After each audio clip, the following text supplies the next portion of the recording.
Okay, talk about the significance of Texas to your campaign. Well, Texas is an incredibly diverse state, and it has a gigantic number of delegates, and it comes on Super Tuesday, and other than California, Texas is the game. And so it's very, and I've gotten wide support from the diverse communities, so I feel good about it. Talk about San Antonio in particular. What's your message going to be to San Antonio? Well, my message is going to be twofold. One, I've been here many times because I've gone to Brooke Army Hospital. I've spent a lot of time with amputees. My wife's come down with me as vice president a number of times.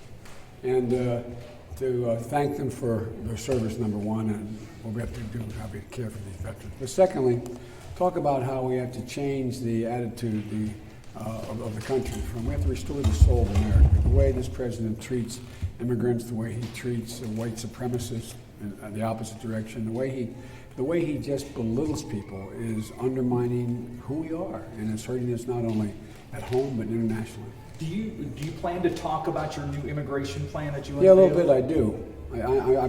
Because I'm only going to try to talk about 15 minutes, so I don't wear them out. But I hope you have a copy of it. We'll give you a copy of the plan. I'm very proud of it. It's gotten very wide and significant support. And what it's all about, it's about reclaiming American values.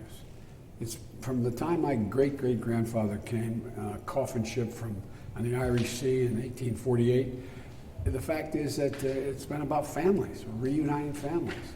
And the other piece of this is that people forget, is the reason we're the nation we are, all kidding aside, I mean, I've been saying this for the last 10 years, is because the people who come have courage, have resilience, have optimism, are able to get up and move back and reclaim themselves. And we've been able to pick the best from every culture internationally. It's not like someone's sitting in Guadalajara saying, I got a great idea. Let's sell everything we have, give it to a coyote, go across the border. They don't want us. But won't that be fun? People come because they're resilient, and that's why we're the nation we are. Let's talk about some of the opponents that you have. Michael Bloomberg just got into the race. Yeah. He says he got in because he doesn't think anybody else can beat Trump but him. I respect him saying that. We're one of the front runners. What do you say to that? Come on, Michael. Look, I think Michael believes that. He's been a good acquaintance. I don't in any way suggest he shouldn't be in, but let's see. Yeah. Let's just see. Talk about Julian Castro, who's also, you're in his backyard. He used to be mayor, HUD secretary. Yeah. I've covered him since he ran for city council here in San Antonio. You guys got into it a little bit on the debate stage in Houston, not far from where we are right now. Your thoughts on the former HUD secretary? I think he's a good guy. He's smart as the devil. He was a good secretary. He was a great mayor. His brother's a great congressman. And look, when you're ahead in all the polling data and you're on a debate stage, you're everybody's target. So the one way to get the most attention is go after the person who's ahead. I fully understand why he didn't take personal offense to it. And he didn't do it again. But he's a solid person, and I think he's got one heck of a future. Do you think he could be in your cabinet or a VP if you he could be anything he wanted to be. I mean, look, it's presumptuous to me to start talking about, I haven't done the nomination yet, who would be in my cabinet. But he is smart, he is honorable, he is straightforward. I think he could do anything he wanted to do. What do you say to people that have doubts about who can beat Trump in this primary? Well, what I say is, why is Trump so focused on, for the last 6 months, trying to lie about Joe Biden? Why has he got people spending $10, $12, $15 million telling lies about me that CBS and others won't even put on the air because they know they're lies? I mean, he's either just exercising his frustration or he's worried that I will beat him, and I will. You think there's a danger in the Democratic Party going too far left? Well, look, I think that it's kind of interesting. This is the first time in a race I've ever been involved in. I've been not characterized as a liberal. But I think that what the Democratic Party, whoever the nominee is, has to be able to do is say, this is what I'm going to do. This is why it will transform your life for the better. And this is how I'm going to pay for it. This is how it's going to get done.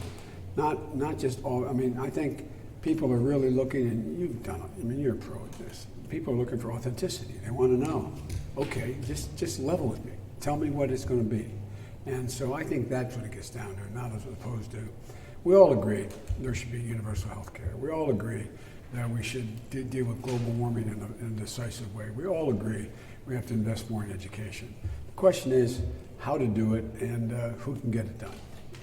What's the biggest surprise for you this time around? I mean, you've campaigned for a long part of your life. What's it? The biggest surprise was I knew that we got in if we were viewed as the front runner, we'd have a target on our back.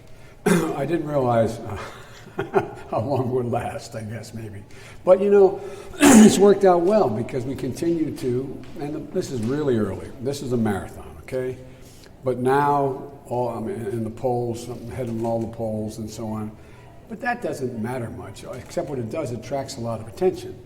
And I think that's been the biggest difference. And quite frankly, you folks in the press have been part of the surprise this time around in the sense that it's really hard, and I'm not being critical, I think it's really hard to be covering a race, and you need to get the clicks, you know, I mean, what's going to get attention? And it's totally legit, I'm not complaining. My dad used to have an expression, Joey, never complain and never explain. But that's been sort of the surprise, the nature of the race, and the idea we're having 97 debates, you know, that really aren't debates, they're 30-second assertions. And that's been a bit of a surprise. But other than that, it's been, as you can tell, I get criticized for something. I happen to like people. I like campaigning. I like hearing people personally, let them know that I'm listening. And so I like the campaigning. That hadn't changed. There's been some talk about the Democratic candidates boycotting the next debates because of union concerns. Your thoughts on that?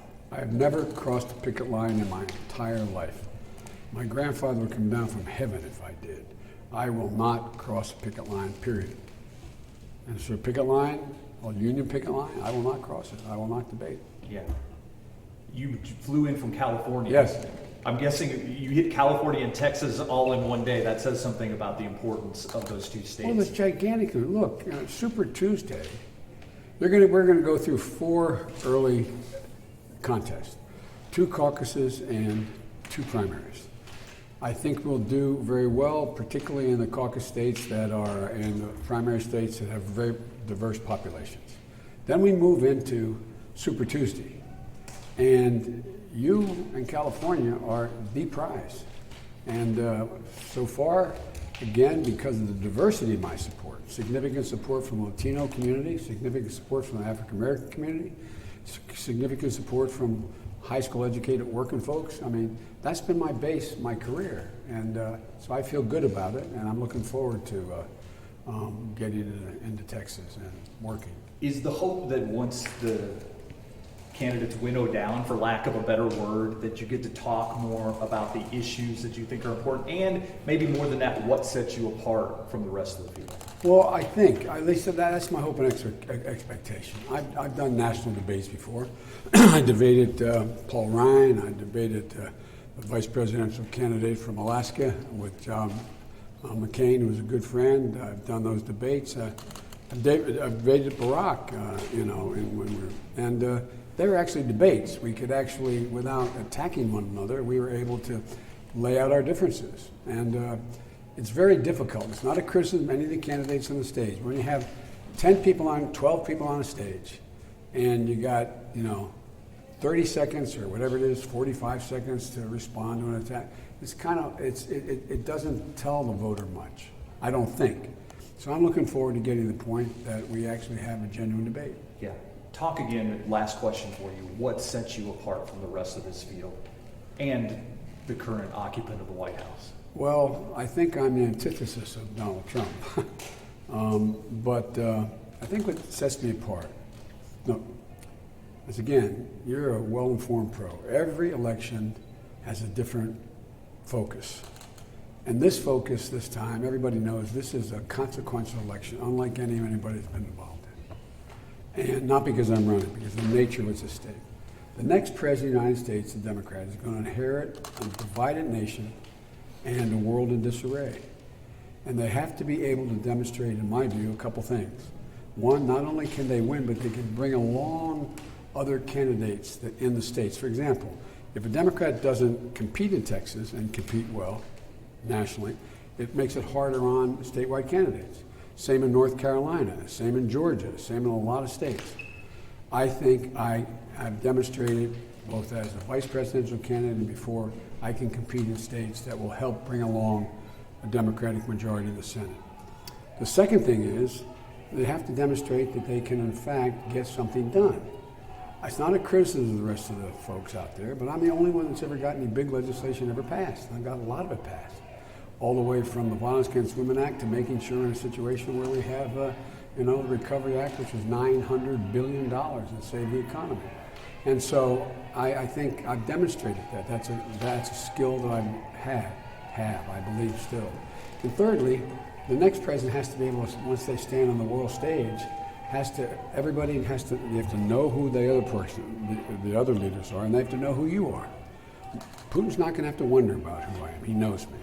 Our friends are not going to have to wonder about who they know, because we're going to have to immediately begin to rebuild and repair the damaged relations with our friends and make it clear to the thugs the President Trump has embraced that I know them. All the questions I have. Thank you, Mr. Good Vice questions. President. I appreciate it. No, Okay, you- good.